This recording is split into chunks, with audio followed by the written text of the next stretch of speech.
उनखे हटायो वञे। 9/11 खां पोइ वॉर ऑन टेररिज्म शुरू थी ऐं उन जा पाकिस्तान ऐं अफ़गानिस्तान ते तमामु वॾा असरात पिया ऐं हिते हिकिड़ी डिबेट बि शुरू थी जंहिंमें काफ़ी बहस मुबाहिसा थिया ऐं मुतज़ाद राया बि आया।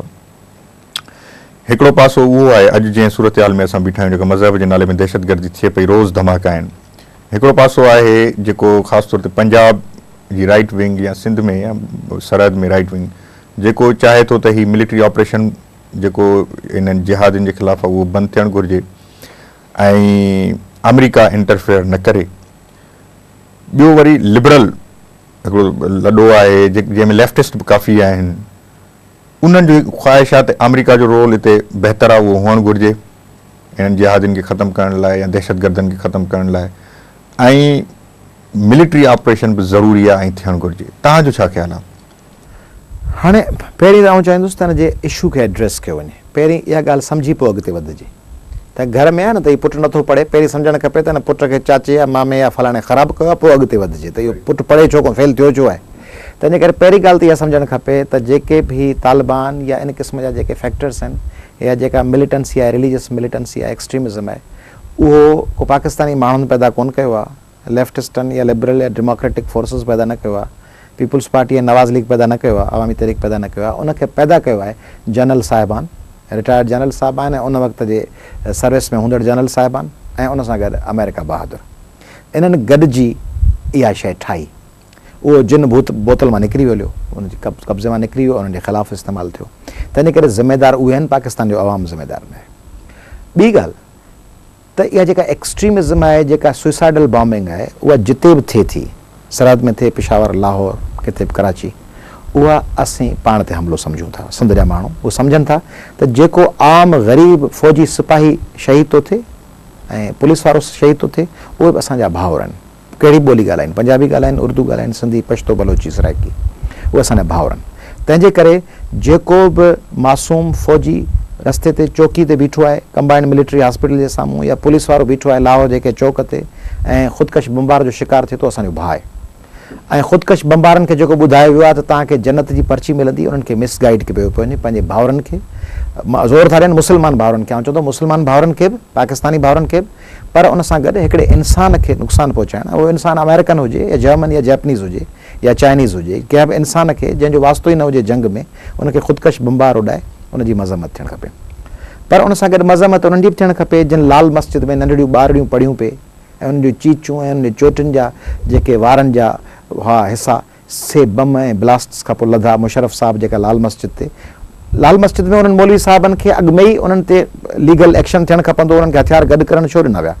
पर नंढड़नि ॿारनि खे जंहिं नमूने शहीद कयो वियो ऐं ड्रोन अटैक्स में जंहिं नमूने हिकिड़ा मासूम ॿार वज़ीरिस्तान में महसूद कबीलनि जा ॿियनि जा जेके शहीद था थियनि, पश्तून ॿार, उहे असांजा आहिनि। बलोच ॿार ऑपरेशन में शहीद थिया थियनि, असांजा ॿार। इन सॼी सूरत हाल में हल कहिड़ो आहे? हल इहो आहे त ऑपरेशन जेकॾहिं मिलिटेंट्स जे ख़िलाफ़ु आहे त बिल्कुलु थियणु खपे। लफ़्ज़ इस्तेमालु कंदुसि मिलिटेंट्स, एक्सट्रीमिस्ट न। एक्सट्रीमिस्ट त को बि माण्हू थी सघे थो, पंहिंजी राय रखी सघे थो, उनजी राय खे तब्दील कजे। इंतिहा पसंदि केरु? इंतिहा पसंदि यहूदी न आहिनि, हेॾा इंतिहा पसंदि आहिनि इज़राइल जी हुकूमत। बाल ठाकरे साहब ऐं शिवसेना न आहे एक्सट्रीमिस्ट, आहिनि बिल्कुलु। हमास ते हमिलो कंदड़ ऐं PLO ते हमिलो कंदड़ एक्सट्रीमिस्ट न आहिनि, हिज़बुल्लाह ते कंदड़ न आहिनि, उहे सभु एक्सट्रीमिस्ट आहिनि। ऐं उहो जेको वेठो हुन बोस्निया में, उहो एक्सट्रीमिस्ट न हो जंहिं हज़ारे मुस्लमान क़तल कराया। त एक्सट्रीमिस्ट जेकॾहिं हथियार खणनि था त उहे रियासत लाइ ख़तरो आहिनि, आइन लाइ ख़तरो आहिनि, मुल्क जे माण्हुनि लाइ।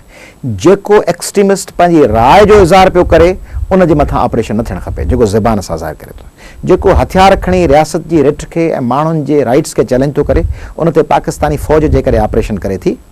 ऐं उन्हनि मिलिटेंट्स खे जेके असांजे माण्हुनि खे मारण लाइ तयारी पिया कनि, त उन्हनि खे असांजी पसंदीदगी हासिलु हुअणु खपे। ऐं उन में जेकॾहिं अमेरिकन या का बि परॾेही ताक़त, ऐं स्पेसिफिक ॻाल्हि कंदुसि, का बि अमेरिकन हुजनि, चाइनीज़ हुजनि, जर्मन्स हुजनि, ब्रिटिश हुजनि, को बि माण्हू असांजी फ़ौज खे फैसिलिटेट करे थो हथियारनि जे मामले में ऐं उन्हनि खे इक्विपमेंट्स जे हवाले सां या तरबियत जे हवाले सां या का टेक्नोलॉजी ॾिए थो त मिलिटेंट्स किथे आहिनि जितां सुसाइडल बॉम्बर अची असां ते हमिलो कंदो, उनजी निशानदेही करे थो, त उनखे बि वेलकम करणु खपे, भले अमेरिकन्स हुजनि, छाकाणि उहो अची असांजे शहर में 500 माण्हू बम हणी मारे वेंदो।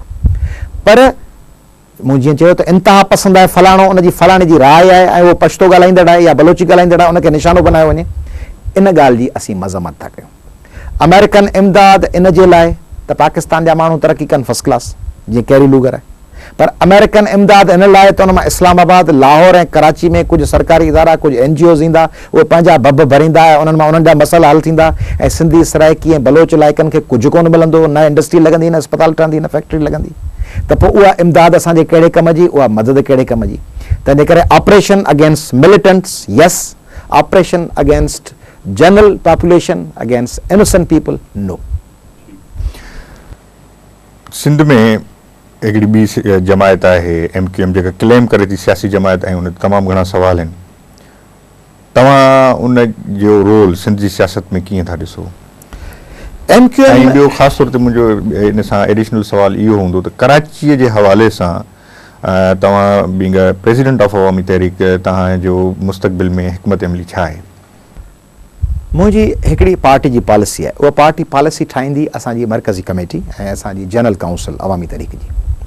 जेकॾहिं मूंसां बहसियत फ़र्द जे केरु ख़्वाहिश पुछे त आउं चाहींदुसि त अवामी तहरीक में सिंध जो हर उहो माण्हू वेलकम कयो वञे जेको कहिड़ी ॿोली ॻाल्हाईंदो हुजे, उर्दू ॻाल्हाईंदो हुजे, पंजाबी ॻाल्हाईंदो हुजे, पश्तो या बलोची असरी सराइकी ॻाल्हाईंदो हुजे, पर उहो सिंध जे ब्रॉडर इंट्रस्ट ते सिंधी थी सोचे, पाणीअ ते सिंध जे माण्हुनि जी जदोजहद में गॾु हुजे। जीअं मसलन ताज हैदर आहे, उर्दू थो ॻाल्हाए, पर पाणी जे इशू ते असां सां गॾु आहे, इदरीस राजपूत पाणी जे इशू ते असां सां गॾु आहे, त उहो सिंध जे कंहिं बि वॾेरे खां असांखे वधीक पंहिंजो हुअणु खपे। अनीस हारून आहे, करामत अली आहे, इन क़िस्म जा माण्हू, अली यावर, शीमा किरवानी, उहे माण्हू जेके सिंध जे ब्रॉडर इंट्रस्ट ते, सिंध जे माण्हुनि जी जदोजहद में सिंध जे कंहिं बि गदार वॾेरे खां वधीक साबित क़दम आहिनि, उहे अवामी तहरीक खे उन्हनि खे वेलकम करणु खपे, ऐं असीं इंशाअल्लाह इन सिलसिले में कंसल्टेशन करे पॉलिसी ठाहींदासीं।